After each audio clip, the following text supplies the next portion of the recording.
स्वागत है आपका प्रमोद जी। और आप अपने जिस व्यस्त कार्यक्रम में से समय निकाल कर आए हैं, मतलब हमारे साथियों को शायद अंदाज़ा नहीं होगा, पहले मध्य प्रदेश, फिर सुबह दिल्ली की बैठकें और शाम को अभी संगठन की समन्वय की बैठकें होनी है, उसके बीच में से ये समय हमने थोड़ा सा चुराया है।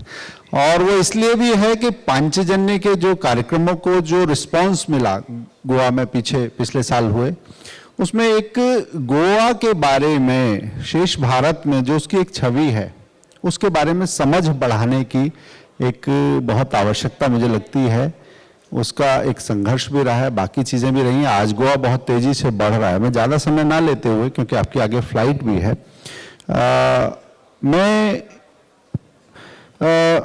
आज मैं करीब 30 साल पहले गोवा गया था, बीच में जाता रहा, मगर 30 साल पहले मैं थोड़ा टिका था वहाँ पर। और अब जब गया मैं पिछले साल, तो मूलभूत अंतर जो देखा, वहाँ की सड़कों के बारे में देखा। आज गोवा की सड़कों की स्थिति काफ़ी सुधरी है। लोग वहाँ की मस्ती और पार्टी की बात करते हैं, मैं सड़कों की बात कर रहा हूँ। तो ये स्थिति इतनी जल्दी आपने कैसे हासिल की? सबसे पहले मैं पांचजन्य का बहुत बहुत धन्यवाद व्यक्त करता हूँ। और पांचजन्य ने जो गोवा के ऊपर एक डेवलपमेंटल फिल्म जो बनाई है, निश्चित रूप से मैंने वो फिल्म देखी है। और मैं तो ये कहूँगा कि सबको मेरे जाने के बाद वो फिल्म दिखाए, चाहे गोवा की एक्चुअल इमेज भी लोगों को पता चले। हाँ, वो गोवा का संघर्ष जो हुआ था, कहाँ से निकल कर आज ये गोवा आया है, उस संघर्ष पर फिल्म है। हम इसके बाद हमने वो सीक्वेंस किया है। सेकेंड में आपने तो रोड इंफ्रास्ट्रक्चर की बात की। मैं तो कहूँगा कि honourable prime minister Narendra Modi ji ने गतिशक्ति प्लेटफॉर्म जो लॉन्च किया है, वो Gatishakti platform itself is an integrated platform for the centre and state. उसी गतिशक्ति के अंतर्गत हम सब जो इंफ्रास्ट्रक्चर रेडी कर रहे हैं, not only the road, bridge connectivity, education, sewerage, hospital, tourism, इस सभी के तहत एक्चुअल में प्लान करना और इम्प्लीमेंट करने के लिए हम काम कर रहे हैं। और निश्चित रूप से यानी with the help of double engine सरकार से हमने road connectivity with the bridge connectivity from the north to south approximately national average से हम बहुत ही आगे हैं।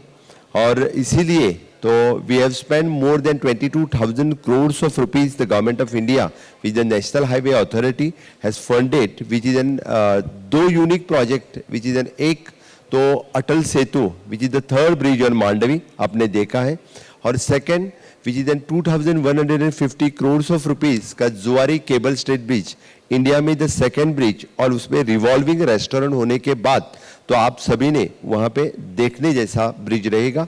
इंडिया में इस तरह का ब्रिज और कौन सा भी नहीं रहेगा, इतना मैं दावे के साथ कह सकता हूँ। बाकी तो सब इंफ्रास्ट्रक्चर यानी जो पीपीपी से बना है, public private partnership, which is a Manohar international airport, even though the health infrastructure में super speciality hospital, marine cluster जिसके बारे में कोई बात नहीं करता है, with the help of government of India, तो मरीन क्लस्टर्स, टूरिज्म में मैं डिफरेंट प्रोजेक्ट बता सकता हूँ, क्योंकि जैसे नॉट ओनली द रोड, इसीलिए the 2M electronic city with the electronic and manufacturing cluster with the help of double engine सरकार, इस तरह के वेरियस प्रोजेक्ट हम स्टेट में कर सके हैं। गोवा तो रोड के बारे में बात करते वक्त हर गांव को रोड कनेक्टिविटी देने वाला पहला शहर है, हर घर नल पहुंचाने वाला पहला शहर है, 100% इलेक्ट्रिफिकेशन करने वाला पहला राज्य है।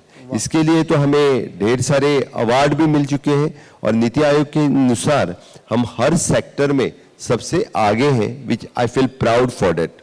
गोवा एक छोटा राज्य है, मैं कहूँगा इतनी बड़ी बड़ी उपलब्धियां हैं, जोरदार तालियों के साथ स्वागत करना चाहिए गोवा की इस उपलब्धियों का। जी, मुझे स्मरण है आप पिछली बार जब पांचजन्य ऑर्गेनाइजर के मंच पर आए थे, तो आपने मंदिरों को रिक्लेम करने के बारे में कमिटमेंट दी थी, उस पर भी आगे गए। लेकिन जब इंफ्रास्ट्रक्चर की बात आती है, तो गोवा के संदर्भ में मुझे याद है दो चीजों पर बार बार चर्चा होती थी। पूरे देश के संदर्भ में तो एक्विजिशन के इशू पर होती थी, और गोवा के विशेष संदर्भ में पर्यावरण के संदर्भ पर होती थी। तो ये एक बड़ा हर्डल था इंफ्रास्ट्रक्चर डेवलपमेंट में और इवन एम्प्लॉयमेंट जनरेशन में, उसको आपने कैसे एड्रेस किया है? मैं एक बात कहूंगा कि केंद्र की सहायता रहे तो डिफरेंट प्रोजेक्ट हम कंप्लीट कर सकते हैं। मुझे याद है 2011 में जब कांग्रेस की सरकार थी, तभी नेशनल हाईवे अथॉरिटी के लिए कोई मोहिली बोल के कोई तो मिनिस्टर था, उन्होंने तो गोवा के सब प्रोजेक्ट बंद कर दिए थे by giving the reason that हम लैंड एक्विजिशन नहीं कर रहे किसी स्टेट के ऊपर इस तरह का। और फिर भी मैं ये कहूंगा कि तब भी कांग्रेस की सरकार गोवा में थी तो सभी प्रोजेक्ट बंद कर डाले थे, ताकि गोवा जैसे छोटे स्टेट के लिए कोई तो सॉल्यूशन निकालना जरूरी है। डेफिनेटली तुरंत ही 2014 में भारतीय जनता पार्टी की सरकार फिर से एक बार आने के बाद विद द हेल्प ऑफ माननीय नितिन गडकरी जी अभी जो क्लोजिंग में आने वाले हैं और माननीय मोदी जी के हेल्प डबल इंजन के सरकार से हमने each and every project north to south सभी प्रोजेक्ट हम कंप्लीट कर सके। Even though there is land acquisition में सम चेंजेस ला के लोगों से रिक्वेस्ट करके each and every project of the road infrastructure specially from the national highway authority से जितने सारे प्रोजेक्ट है आज it is almost verge of completion, otherwise at the 90% stage पे कंप्लीशन हो चुके हैं। अभी कुछ प्रोजेक्ट जो नेशनल हाईवे अथॉरिटी ने जो सैंक्शन करने हैं अभी हमने रिक्वेस्ट की है और कुछ दिनों में वो भी प्रोजेक्ट हमारे कंप्लीट हो रहे हैं। इसीलिए तो हमारी connectivity not only for the coastal belt but for the rural villages के लिए भी कंप्लीट कर सके। आपने पहली बात जो बोली विजयदन मंदिर के बारे में, मैं ये बात हाँ जी हाँ मैं जरूर कहूंगा कि मेरे बजट प्रोविजन में भी पोर्तुगीज कार्यकाल में ढेर सारे मंदिर जो डेमोलिश कर चुके थे इनके ऊपर हमने एक कमेटी भी बिठाई है, उनका रिपोर्ट अभी आने वाला है। Definitely I think more than approximately 900 to 1000 मंदिर वो डेमोलिश कर चुके थे। उसका रिपोर्ट आने के बाद तुरंत ही उसके ऊपर निर्णय लेने वाले हैं। एज ए स्टेट मोनामेंट हम उसी मंदिर के लिए एक नया मंदिर हम बनाने की बात कर रहे हैं। प्रमोद जी, बहुत सारी योजनाएं हैं विकास की जिन्हें पर्यावरण से जुड़ी हुई चिंताओं के चलते या एनजीटी ने रोक दिया या उस पर सवाल उठाए बहुत सारे विशेषज्ञों ने। ऐसे में विकास भी होता रहे और पर्यावरण की रक्षा भी हो पाए, इस दृष्टि से गोवा ने कुछ काम किया है क्या? आपकी एक बात सही है कि गोवा में environmentalist so called environmentalist the NGO mindset हो गोवा में पहले से ही है।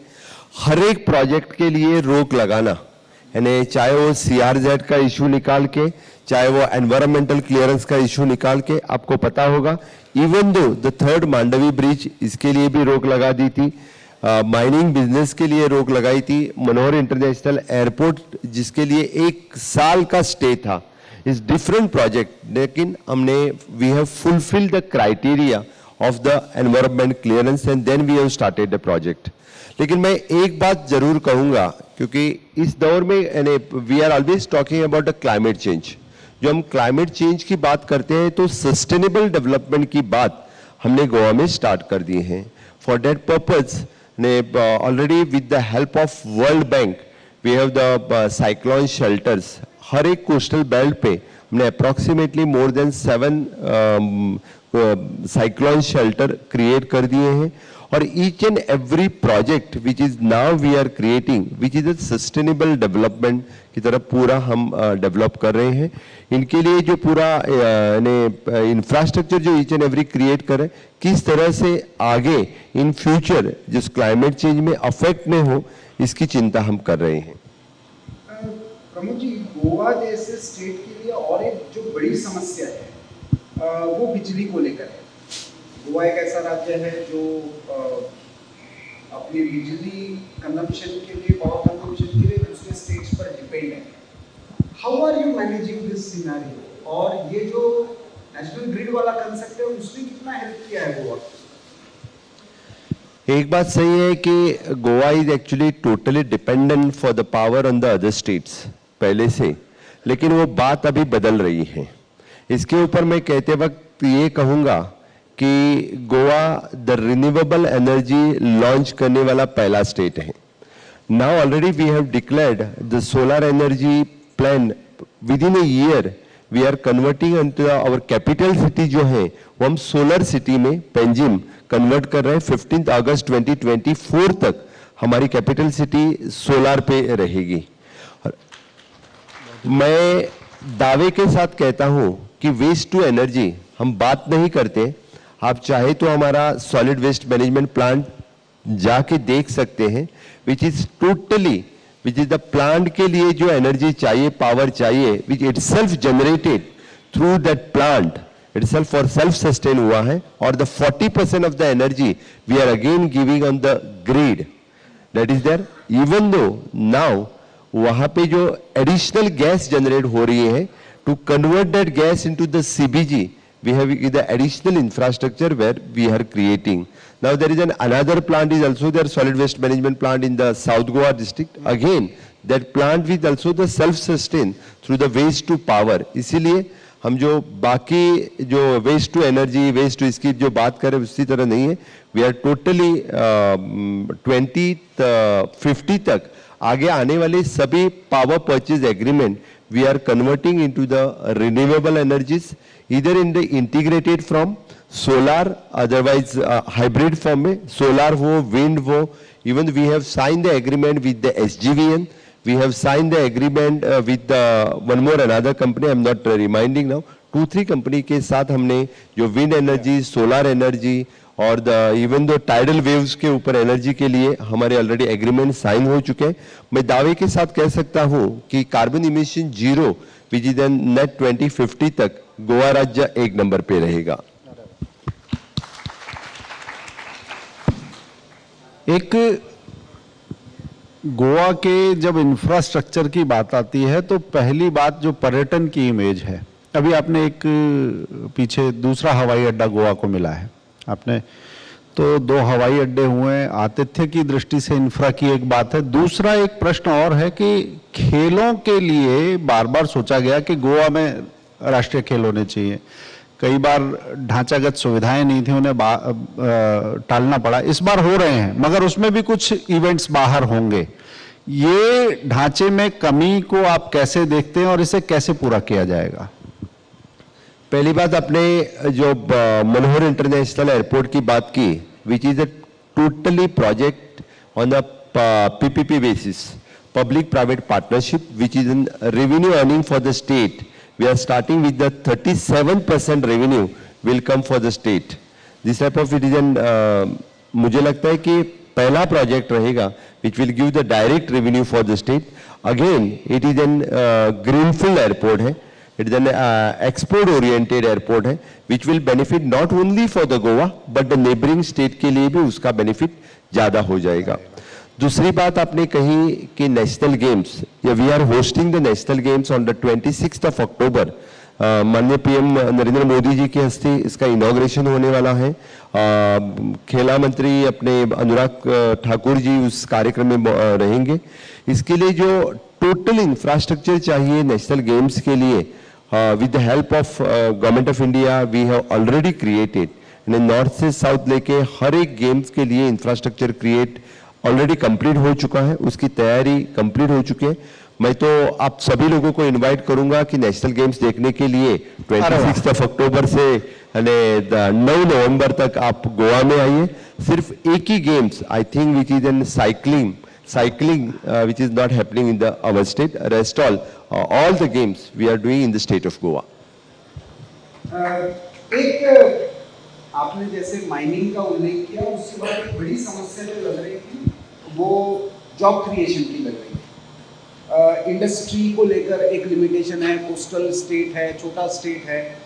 IT पार्क को लेकर एक आप अभी उसमें कुछ आगे बढ़े हैं, तो किस तरह का अभी IT इंफ्रास्ट्रक्चर और उसमें एम्प्लॉयमेंट जनरेशन आप आने वाले समय में गोवा के लिए?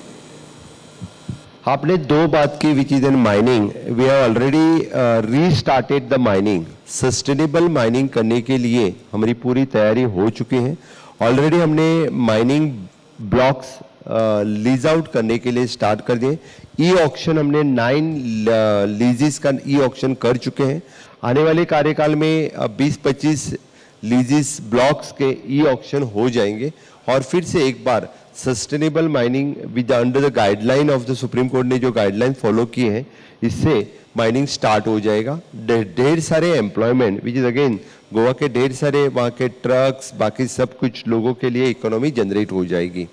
Even though we have launched our dump policy, यानी जो डंप्स वहाँ पे पड़े हुए थे सुप्रीम कोर्ट के गाइडलाइन के हिसाब से ही हमने डंप पॉलिसी भी कर दी है, which is starting from this October. अभी 10 अक्टूबर से डंप पॉलिसी के ऊपर काम स्टार्ट हो जाएगा, which will again creates the job opportunities, employment generation. Third, Goa has investment promotional board.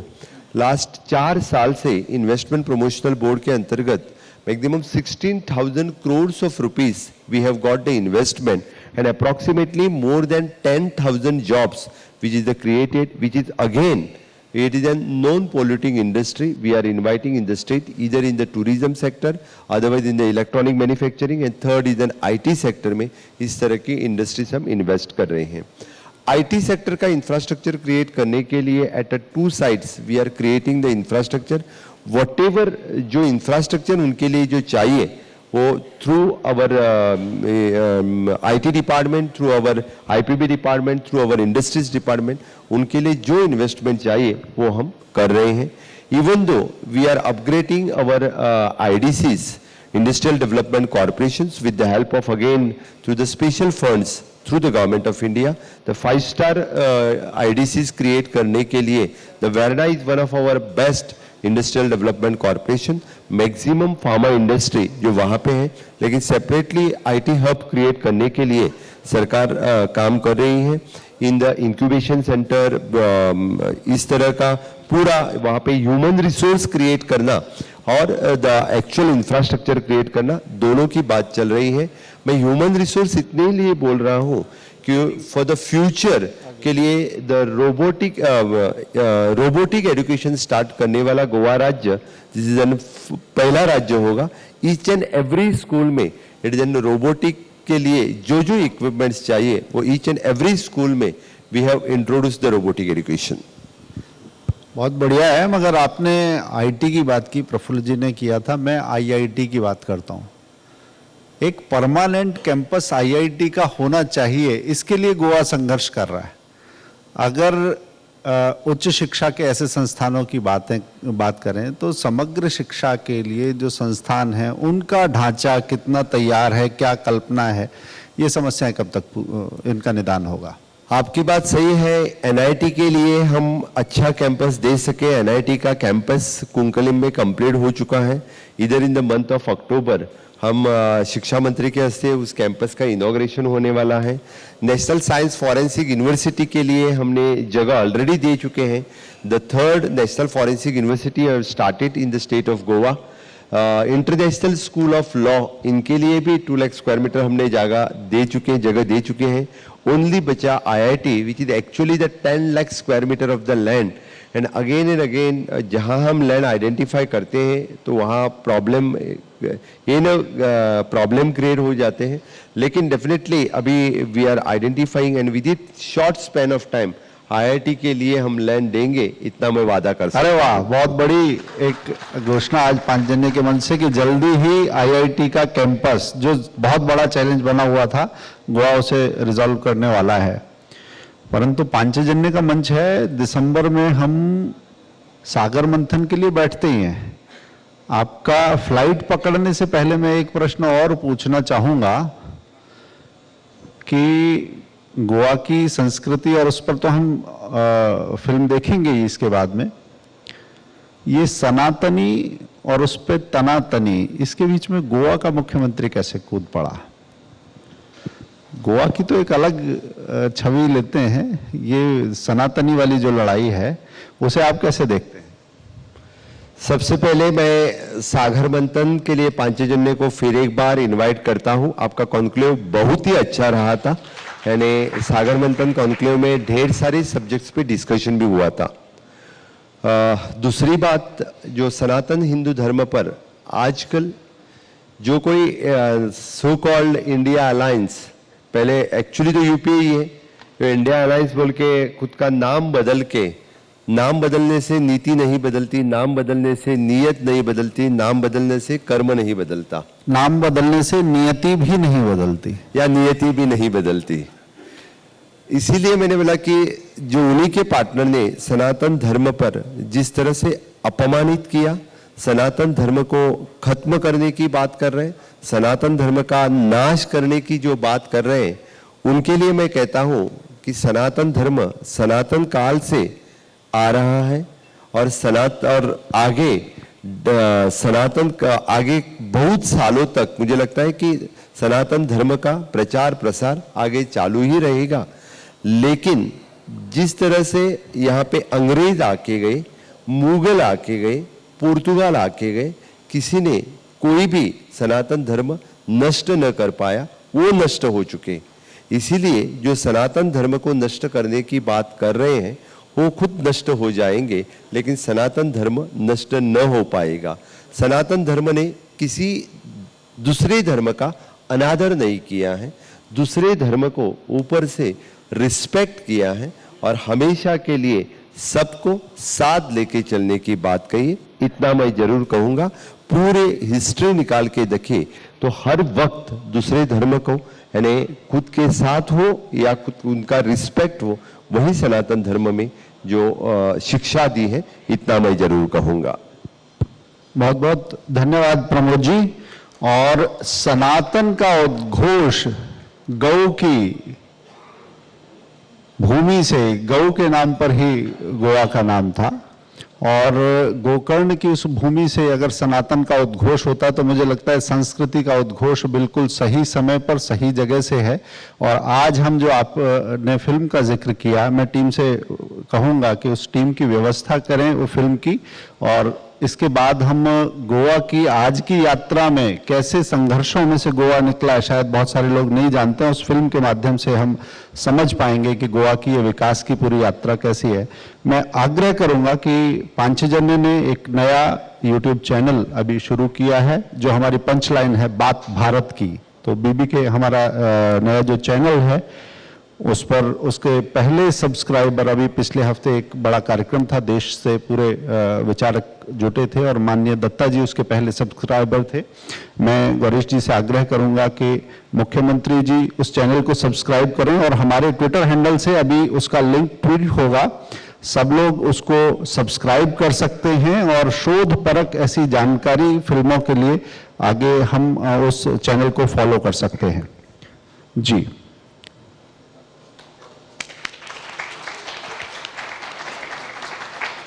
मैं आपका विदा लेने से पहले गौ माता का उल्लेख निकला है। गोवा प्रदेश को गोमंतक प्रदेश के नाम से भी जाना जाता था और गोवा में सिर्फ पुर्तगालों का ही इतिहास नहीं है, उससे पहले कदम काल, छत्रपति शिवाजी महाराज, इससे कितने सारे जिन्होंने गोवा का कल्चर बढ़ाया, गोवा का इतिहास लिखा, इनका भी उल्लेख होना बहुत ही जरूरी है। और निश्चित रूप से मैं जो मिरामार पे परशुराम की मूर्ति हमने बनाई है, डेफिनेटली जब आप गोवा में आएंगे तब योग सेतु, ज्ञान सेतु और परशुराम भूमि देखना मत भूलिए। इतना ही कह के मैं फिर एक बार आप सभी को, Ganesh Chaturthi festival is the big festival in the state of Goa, यानी हर एक के घर में गणेश का पूजन करते हैं और हर 2 दिन का गणपति हमेशा के लिए यानी हर साल के लिए सबके घर में रहता है। इतना गोमंत प्रदेश सनातनी प्रदेश है। इतना कह के मैं मेरे वाणी को विराम देता हूं और उसके साथ में हम सबका साथ सबका विकास वहां पे कभी भूले नहीं है।